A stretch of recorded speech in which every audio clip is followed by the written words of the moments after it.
کوئی شوگر کی پٹی بھی باندھنی چاہیے. حضرت ایوب 18 سال بیمار رہے. زوجہ کہنے لگی دعا کر لو تو آپ فرمانے لگے بی بی سے کہ صحت کتنی دیر رہی؟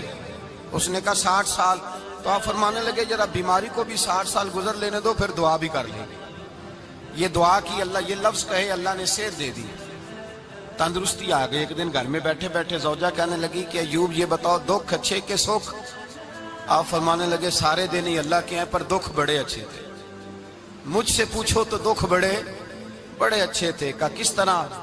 تو حضرت ایوب فرمانے لگے جب میں بیمار تھا تو 24 گھنٹے میں ایک دفعہ میرا رب میرا حال پوچھا کرتا تھا. ایک دفعہ میرا اللہ پوچھتا تھا ایوب تیرا حال کیا ہے؟ فرماتے ہیں 12 گھنٹے تو لذت ہی رہتی تھی کہ میرے رب نے میرا حال پوچھ لیا ہے، اور اگلے 12 گھنٹے میں انتظار کرتا تھا مالک حال دوبارہ کب پوچھے گا. فرمانے لگے اب صحت تو ہو گئی ہے پر اب میرا رب میرا حال تو نہیں نہ پوچھتا. بھائی مشکلات جو ہوتی ہیں وہ تو تجھے سجا دیتی ہیں، سوار دیتی ہیں. تجھے یاد آتا ہے کوئی اپنا، جب تجھے درد ہوتی ہے نا، تکلیف ہوتی ہے، پھر تیرا دل کرتا ہے کوئی کندھا ملے جہاں میں سر رکھ کے رہوں.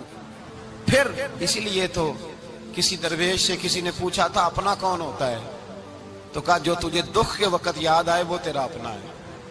جو تجھے عین آزمائش کے وقت یاد آئے اور تجھے اس کا نمبر فوراً تیرے موبائل پہ چلنے لگے وہ تیرا اپنا سجن ہے جس کو تو دکھ کے وقت یاد کرے. تو بھائی مشکلات کے بعد جو اللہ آسانی دیتا ہے.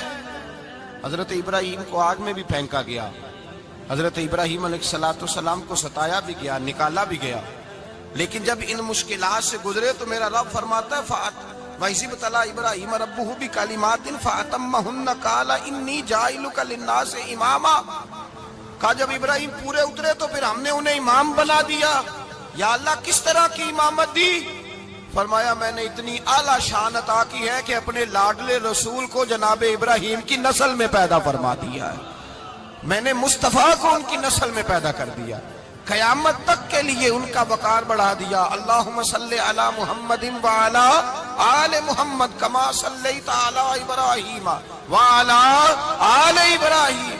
ان کی عظمت بڑھا دی اس لیے کہ جب وہ آزمائش سے گزر کر کے آئے پھر جو آسانی دی.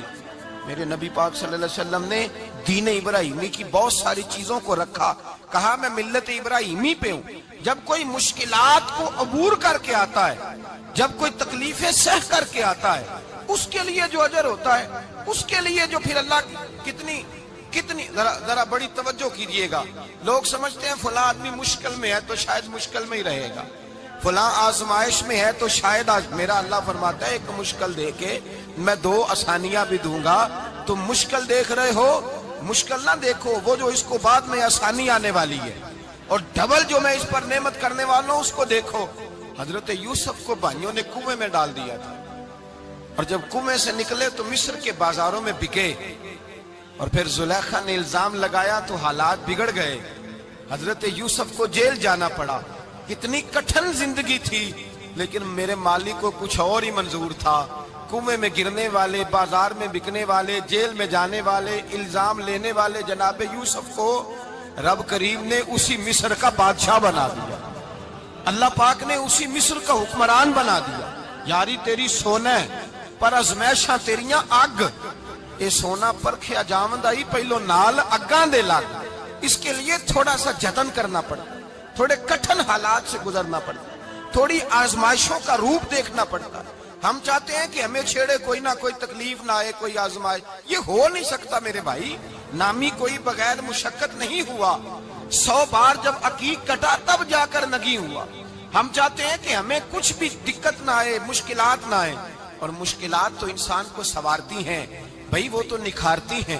کبھی پوچھا کرو جا کر کے کسی گندم کے دانے سے کہ تو کہاں سے ہو کے آیا ہے، کہاں سے نکل کے آیا ہے، تو وہ بتلائے گا کہ بڑے مشکل مراحل سے گزرا ہوں اور پھر اللہ نے مجھے طاقت دی ہے کہ میں انسان کے وجود کا حصہ بناؤں. تو بھائی کٹھن مراحل، آزمائشیں، تکلیفیں یہ انسان کو بڑا انسان بنا دیتی ہیں. یہ اس کے لیے ترقیوں کا پیش خیمہ ہوتی. ہمارے جوان پریشان ہو جاتے ہیں. عورتیں خاص کر کے اس بات پہ توجہ کریں، وہ بڑی جلدی غم لے جاتی ہیں. وہ کہتی ہیں جانے میرا کچھ ہوگا ہی نہیں، جانے میرا کچھ ہو ہی نہیں سکتا. میرے بھائی درجنوں اور بیسیوں لوگ ایسے ہیں جن کی اولادیں نہیں تھی لیکن نام ان کا ان سے بھی زیادہ ہے جو بڑے بڑے صاحب اولاد. حضرت خواجہ معین الدین اجمیری کو جانتے ہیں آپ لوگ؟ نہیں، جو جانتے ہیں وہ بولے جانتے ہیں جی؟ لو جی، کافی سارے جانتے ہیں، تھوڑے جی رہ گئے نا۔ جانتے ہیں نا خواجہ صاحب کو؟ ان کے کسی بیٹے کو جانتے ہوں؟ نہیں جانتے، نہیں جانتے، نہیں جانتے آپ ان کے بیٹے کو۔ حضرت خواجہ معین الدین اجمیری رحمت اللہ تعالیٰ علیہ کے بیٹے کو نہیں جانتے، لیکن ویسے آپ ہندوستان میں کسی آدمی کو چھیڑ کے دیکھیں، وہ کہے گا میں خواجہ صاحب کا روحانی بیٹا ہوں، میں اولاد۔ حضرت غوث اعظم رضی اللہ تعالیٰ عنہ کی اولاد کو کم لوگ جانتے ہیں، لیکن آپ ویسے کسی کو پوچھ کے دیکھیں 11ویں والا پیر کون ہوتا ہے، ہر آدمی ہاتھ اٹھا کے بتائے گا خدا کے فضل سے ہم پر ہے سایہ غوث اعظم کا، ہمیں دونوں جہاں میں ہے سہارا غوث اعظم۔ لوگ جھوم کے بتلائیں۔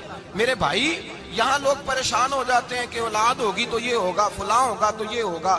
بھائی ایسی کوئی بات نہیں۔ میرے پاس پیسے ہوتے تو میرا ابا بیماری سے فوت نہ ہوتا۔ جو مالدار ہوتے ہیں تو کیا وہ بچ جاتے ہیں؟ حضرت اسرائیل انہیں چھوڑ جاتے ہیں؟ او خدا کے بندے، تو کیسی بات کر رہا ہے؟ یاد رکھ، یہ جو آزمائشیں ہوتی ہیں، یہ جو تکلیفیں ہوتی ہیں، یہ جو تھوڑے سے مشکل حالات ہوتے ہیں۔ حضرت یونس علیہ السلام کی دوستی ہوگی حضرت جبریل امین سے، جناب جبریل ملنے آئے۔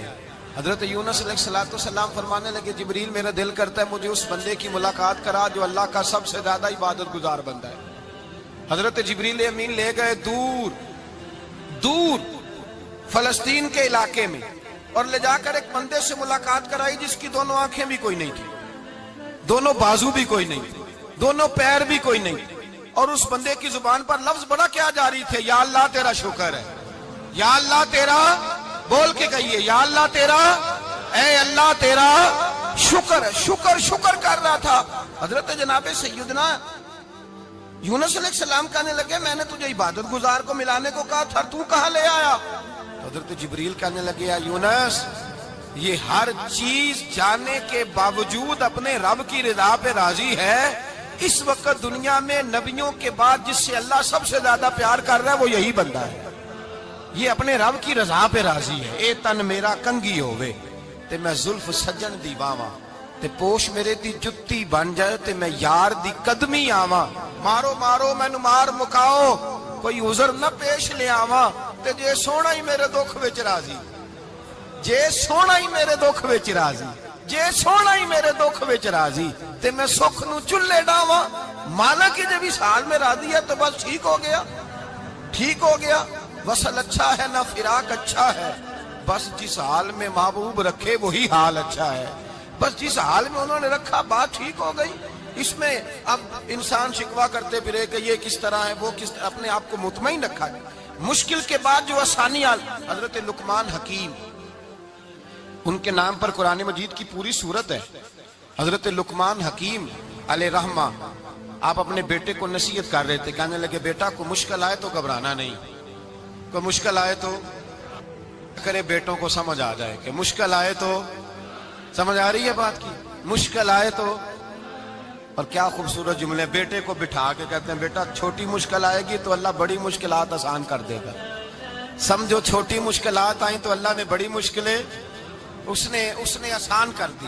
اور آپ کو بتاؤں اصل انسان ہوتا ہی وہ ہے جو مشکلوں میں جینے کا ڈھب سیکھ جاتا ہے، وہ بن جاتا ہے جو کرب کے حالات میں جینے کا سلیقہ سیکھ جائے۔ اپنے بچوں کو یہ سمجھانا، حضرت لقمان بیٹے مشکل آئے تو گھبرانا نہیں، بڑی کو ٹال دیتی ہے، وہ نیکی کا اور آسانی کا پیش خیمہ ہوتی ہے۔ اللہ اس کے بعد آسانی سمجھا رہے ہیں۔ کچھ دنوں کے بعد کہنے لگے آؤ فلاں اللہ کے نبی کی ملاقات کو چلیں، فلاں نبی علیہ السلام سے ملنے چلتے ہیں۔ اس زمانے میں جو نبی تھے ان سے ملنے چلے گئے۔ بیٹے کو بات یاد تھی، گھوڑے پہ بیٹھے، امام ابن جوزی نے اس کو لکھا ہے، گھوڑے پہ بیٹھے تھے دونوں کے پاس گھوڑے تھے۔ اب رستہ بہت زیادہ تھا، کھانا ساتھ لے لیا، پانی ساتھ لے لیا، رستہ لمبا تھا، صحرا کا علاقہ تھا۔ جب جانے لگے تو اتنی سخت گرمی ہوئی کہ گھوڑے بھی بے ہوش ہونے لگے۔ اچانک ایسی گرم لو چلی کہ گھوڑے بھی۔ اب دونوں باپ بیٹا جو تھے وہ بڑی جوش میں تھے کہ جانا ہی جانا ہے، گھوڑے سے اتر کر کے پیدل چلنے لگے۔ اب پیدل چلتے چلتے ذرا آگے گئے تو گرمی میں جتنا بندہ پیدل چلتا ہے اتنا پیاس بھی زیادہ لگتی ہے، تو پانی پیتے رہے، کھانا کھاتے رہے، کھانا پانی بھی ختم ہو گیا۔ تھوڑا آگے چلے نا، اس قدر تکلیف بڑی کہ حضرت جناب لقمان کے بیٹے کے پیر کے اندر ایک ہڈی پیوست ہو گئی۔ اتنی بڑی ہڈی تھی وہ اندر ہی چلی گئی پیر، خون کے فوارے گرنے لگے، بیٹا بے ہوش ہو گیا۔ حضرت لقمان اس کے سرانے بیٹھے تو بیٹا تھا نا، آنکھوں میں آنسو آ گئے۔ بیٹے نے آنکھ کھولی تو کہنے لگا ابا جی آپ تو صبر کرنے والے ہیں، آپ رو رہے ہیں؟ فرمایا بیٹے میں کیا کروں، میرے سینے میں جو دل ہے وہ ایک باپ کا دل ہے، تو باپ جو ہوا تیرا، تیری دکھ پر رونا آیا۔ بڑی مشکل سے دانت کے ساتھ ہڈی نکالی، ہڈی نکلی تو خون بھی چلا۔ صاحب زیادہ کہنے لگا حضور آپ نے تو کہا تھا ہر مشکل کے بعد آسانی ہوتی ہے، اور چھوٹی مشکل دیکھ کے اللہ بڑی سے بچا لیتا ہے، تو ہم تو اچھے کام چلے تھے، مشکل پہ مشکل، مشکل پہ مشکل، یہ کیا ہے؟ حضرت لقمان کہنے لگے بیٹا نہ تو رب کی حکمتوں کو جانتا ہے، نہ پوری طرح میں جانتا ہوں، لیکن جو میں نے کہا تھا وہ بات سچی ہے۔ فَإِنَّ مَعَ الْعُسْرِ يُسْرًا إِنَّ مَعَ الْعُسْرِ يُسْرًا، اللہ ہر مشکل کے بعد آسانی عطا فرمائے گا، اور فرمایا میرا ایمان ہے کہ ضرور ضرور عطا فرمائے گا۔ یہ بات کہہ رہے تھے کہ سامنے سے دھواں اٹھا، اتنا سخت دھواں اٹھا کہ آپ نے سوچا شاید وہاں بادیا وہاں جاتے، وہاں چلنے لگے تو پیچھے سے کسی نے آواز دی ٹھہر جاؤ، رکو، وہیں رک گئے۔ تھوڑی دیر گزری تو کہا رک جاؤ، جب رکے تو ایک بولنے والا بولا، کہنے لگا تمہارے لیے تھوڑی دیر کے بعد جانوروں کا بندوبست کر دیا جائے گا، کھانے کا بھی بندوبست ہو جائے گا، بچے کا پیر بھی صحیح ہو جائے گا، چلے جانا لیکن ذرا ٹھہرو۔ حضرت لقمان کہنے لگے بولنے والے تو کون ہے؟ تو کہنے لگے میں اللہ کا فرشتہ ہوں، میں اللہ کا فرشتہ ہوں۔ کہا اللہ کے فرشتے اور یہ سارا کچھ کیا ہے؟ تو فرشتہ کہنے لگا اصل بات یہ ہے کہ سامنے بستی پر مجھے عذاب نازل کرنے کا حکم ملا تھا، آپ بڑی تیزی سے آ رہے تھے، میں نے رب سے دعا کی کہ اللہ اس باپ بیٹے کی غلطی کوئی نہیں، مہربانی فرما۔ رب نے پہلے آپ کو صحرا میں الجھایا، پھر میری دعا کی برکت سے آپ کے گھوڑے ٹھہر گئے، پھر میری دعا کی برکت سے آپ کا پانی ختم ہوا۔ سنے کون قصہ درد دل، میرا غم گسار چلا گیا، جسے آشناؤں کا پاس تھا وہ وفا شعار چلا گیا، وہی بزم گئے وہی